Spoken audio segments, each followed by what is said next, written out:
Assalamualaikum warahmatullahi wabarakatuh.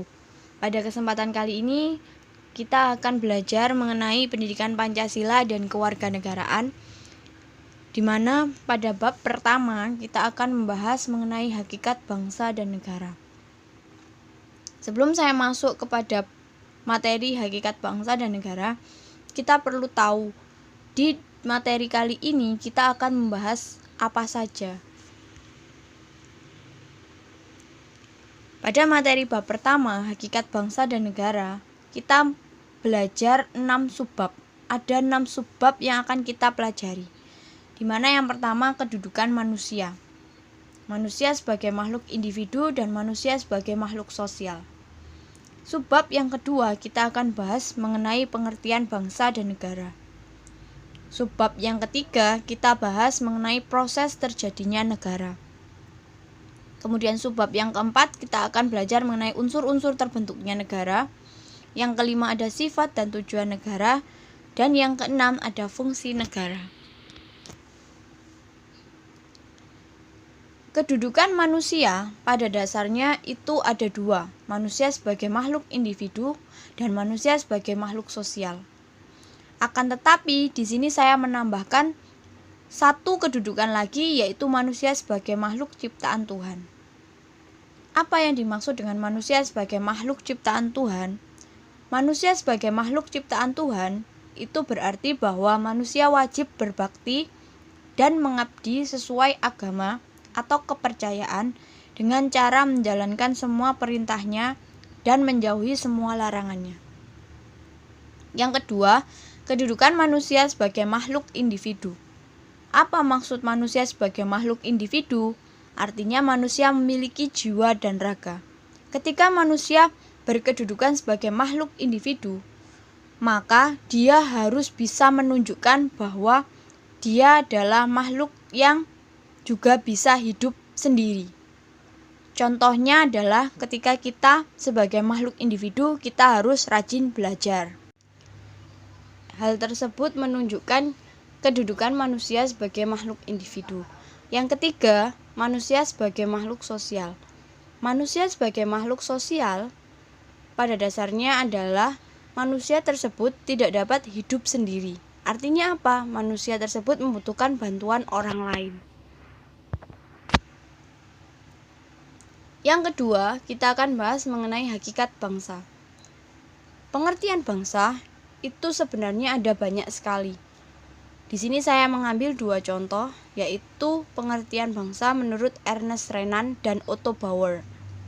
Yang pertama, menurut Ernest, bangsa adalah suatu nyawa, suatu asas akal yang terdiri dari dua hal, yaitu pertama, rakyat dahulu bersama-sama menjalani suatu riwayat. Yang kedua, rakyat sekarang harus mempunyai kemauan, keinginan hidup menjadi satu.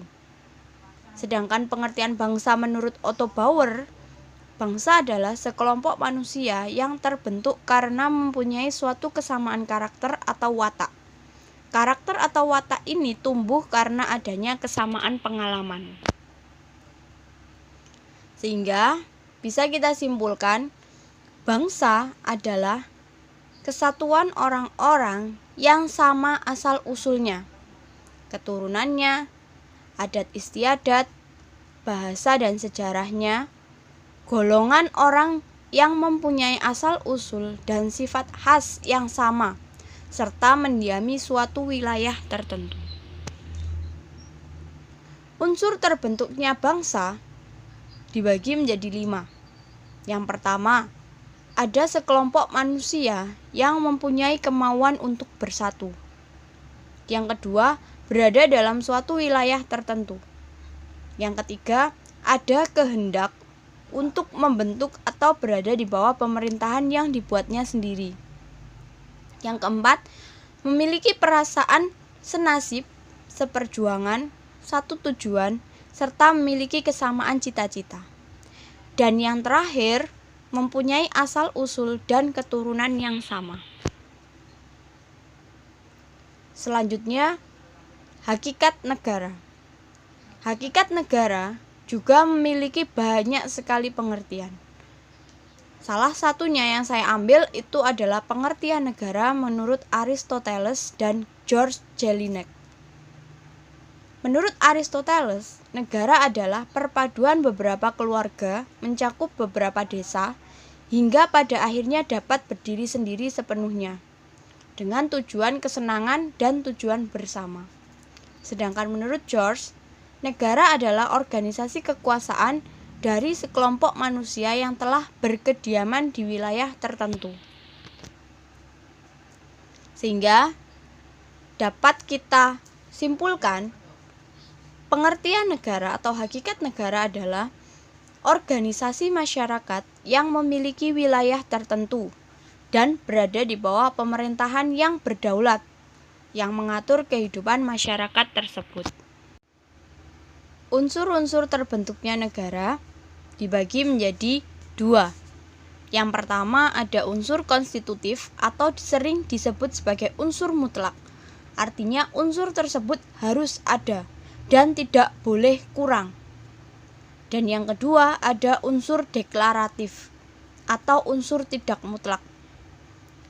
Untuk unsur konstitutif ini dibagi menjadi tiga.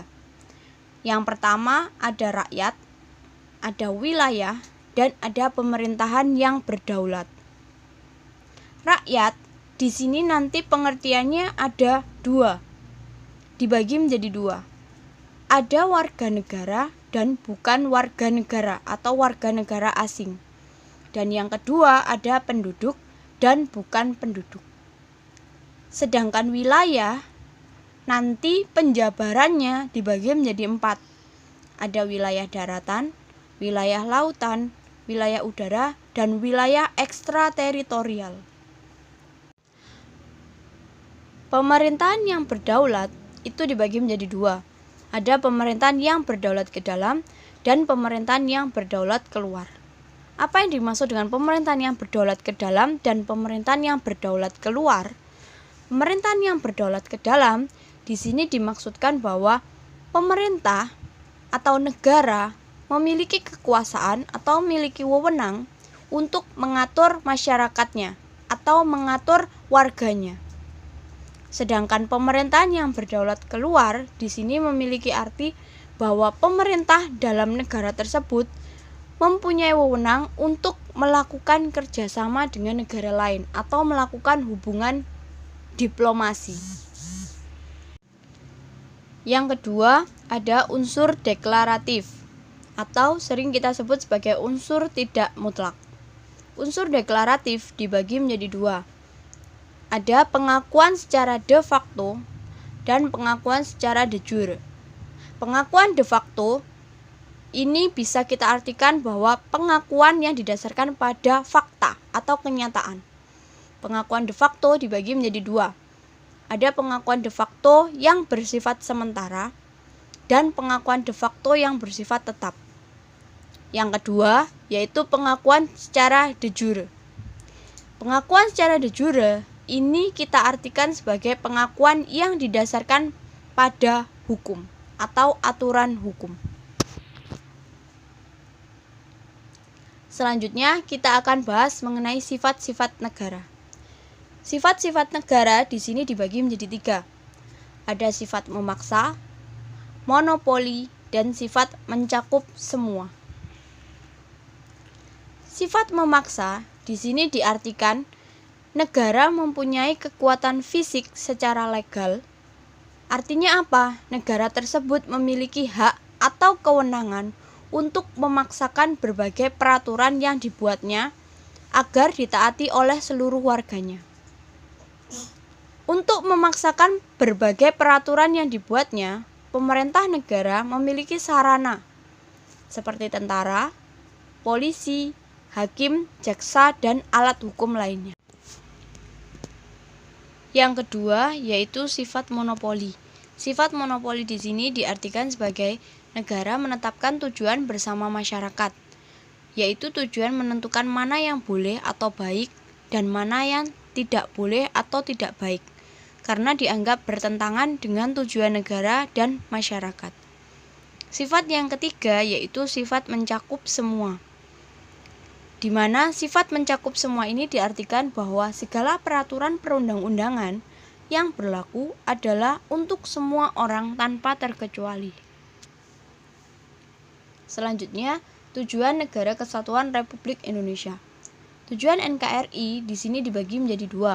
Ada tujuan yang sifatnya ke dalam atau nasional dan tujuan yang bersifat keluar atau internasional.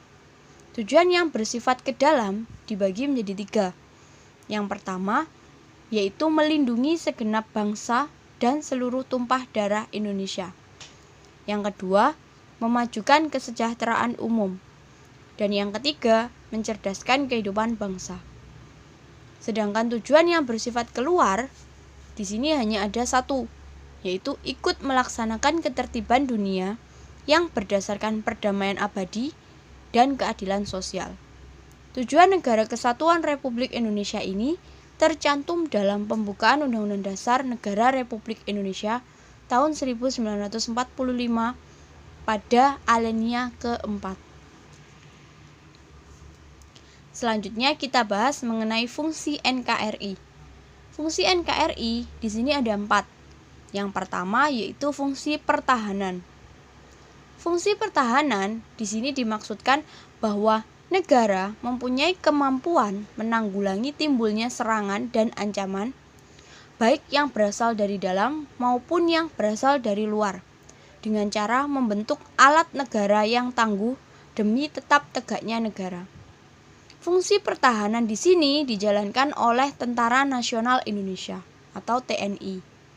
Yang kedua ada fungsi pertahanan dan ketertiban. Fungsi pertahanan dan ketertiban di sini dimaksudkan bahwa negara memiliki kewenangan untuk menciptakan suasana yang aman dan tentram demi keserasian dan keharmonisan hidup bernegara bagi warga negaranya. Fungsi keamanan dan ketertiban di sini dijalankan oleh Polri atau Polisi Republik Indonesia. Yang ketiga, ada fungsi kesejahteraan dan kemakmuran, di mana negara menyelenggarakan pembangunan demi terwujudnya masyarakat yang adil dan makmur, sejahtera di segala bidang kehidupan. Dan yang keempat, di sini fungsi negara sebagai lembaga keadilan. Sehingga pada materi kali ini dapat kita tarik kesimpulan bahwa pengertian bangsa dan negara dapat kita bedakan. Untuk bangsa sendiri dapat diartikan merupakan masyarakat yang menjadi penghuni di suatu negara. Yang kedua, memiliki kesamaan ras, bahasa, adat istiadat, serta agama, dan sebagainya. Yang ketiga, tidak adanya daerah yang dibatasi. Yang keempat, perwujudan sekelompok masyarakat yang memiliki ciri khas tertentu. Sedangkan negara yang pertama merupakan tempat hunian bagi bangsa. Yang kedua, terdiri dari beberapa kelompok yang memiliki keinginan untuk bersatu. Adanya daerah yang dibatasi, serta merupakan wujud organisasi yang teratur. Demikian materi hakikat bangsa dan negara